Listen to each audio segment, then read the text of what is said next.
Ang kasaysayan sa banal na ito.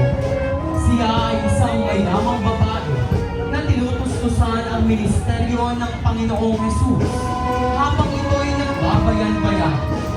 Kung kaya't kalimitan sa kanyang ikonografiya ay siya ay may hawak na salapi o mamahaling bagay na kanyang handang ipagpalit upang tustusan ang mga gawain at misyon ni Kristo. Ang imahe ni Santa Susana ay nasa pangangalaga ni kapatid Marvin Garcia ng Ngayon ng May Santo. Santa Susana,